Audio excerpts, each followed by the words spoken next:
Is this Tesla Model Y still worth it in 2024?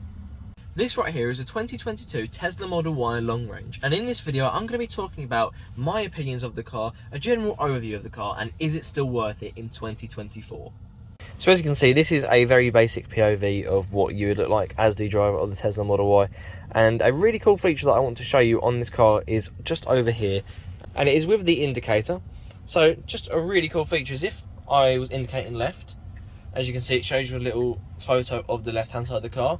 Same thing on the right, gives you a little video, obviously it's live, of that side of the car. It's a really handy feature, especially when you're turning into tight drives and tight spaces, and it's one of the coolest features of this car. Look just to your left down here, you have your two charging ports for phones, so it does the wireless charging, and then just here you have some storage space with a very little nifty, tap that there and then tap it again and it will automatically go back for you, same as if you just go like halfway, it goes back. And this right here is actually a little gadget that I got online. So the actual cup holder in a Tesla looks like that, and one thing a lot of people notice is that it is very spacious, and a lot of the times you put a drink in there and it does tend to wobble about, make a bit of annoying noise, and it doesn't really stick. So if you buy this tiny little gadget here, you can put that in there. Obviously it's got a little bit of stuff in it at the moment, but then you can put your drinks in there and you know they're secure, they're not going to move, and they stay still.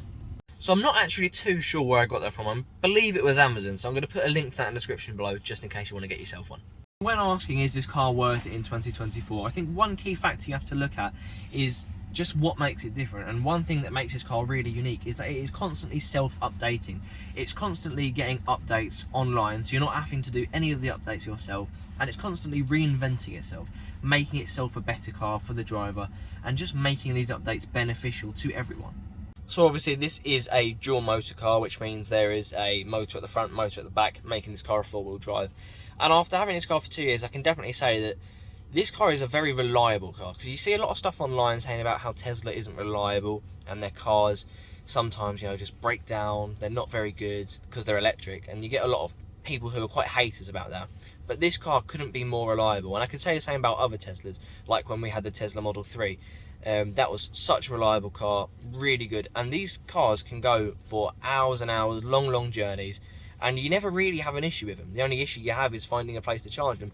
But in the modern age, there's so many places that have EV chargers now and Tesla charging stations that you don't really have to worry about that anymore like you did maybe 5-10 years ago.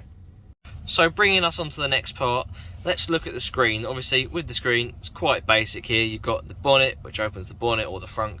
You can unlock and lock and unlock the car, the boot, and then obviously the butthole, which is currently charged up. So we're going to focus on the boot for the moment. So let's open the boot and then I'll go and give you a look at the boot. So this right here is the boot. Obviously it's got a bit of stuff in it where we put the dog and camera equipment, but it's got just over 800 litres of boot space, I believe, and it is a very big boot, very good boot. Obviously it's an SUV car, so it's going to have a big boot, and you can pack lots of stuff in here, which is why this car is really good for longer journeys and going up and down the country, because I have a dog, I have a fairly big dog, and he fits perfectly in this boot. And there is loads of room for him to sit in, loads of room for him to lie down in, and he finds the journey just as comfortable as we do up and down the country when we go travelling. So I think that's another good thing, because a lot of people have pets, and a lot of people, a big worry is that how are they going to take them with them, and if they can't take them with them, who are they going to get to look after them? And this car just makes that so much easier if you have pets. And then if you look just up here, if there's no one in the front to do it for you, you just press that button, and there you go, the boot will go down for you. So I'll just bring us back to the screen shortly. If we look just here, you press that button, you get a nice view of the Sentry cameras, get a good view. Obviously it tells you just there, it's just popped off, but it does tell you which side you're looking at. And then we turn this off, and then just on this button here, it's already on there. You've obviously got the toy box, where there's lots of things to do. You've got boombox layer, light show, which I won't show now. You got romance, and I'll just show you Mars, because Mars is probably my favourite, and it's a good one to entertain children.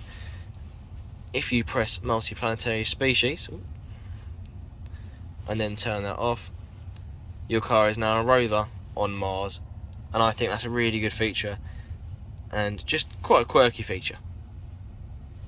Turn it off and it's back to normal. So when driving this car, it is a very quick car, it's a very smooth drive car, and when you're going over bumps in the road, you hardly feel it, or you just don't feel it. And this car does 0 to 60 in just under 5 seconds, which is a lot slower than the other Teslas. Nonetheless, it is an SUV car, so for an SUV, that's fairly quick. But like I always say, unless you drag race in the car, you don't really need to worry too much about the 0 to 60. Now this might seem like a bit of an obvious one, but I have seen people do it. So a lot of people, when looking at other cars, obviously the hazard button is usually just down there in the centre of the car, nice and easy, eye-line view. On this car, I have seen people ask other people, you know, where's the hazard button? I can't find it on the car, I can't find it on the screen. And if you look just up there, obviously it's a bit out of the way, but it's not that hard to notice. Just there, and then as you can see, the hazards are on, click it and it's off. And a cool feature about this actually is that the hazard button does flash in time with the indicators. So when asking, is this car still worth it in 2024, I can hands down tell you, yes it is. This is a very good car, a very high performance car, and definitely still worth it in 2024.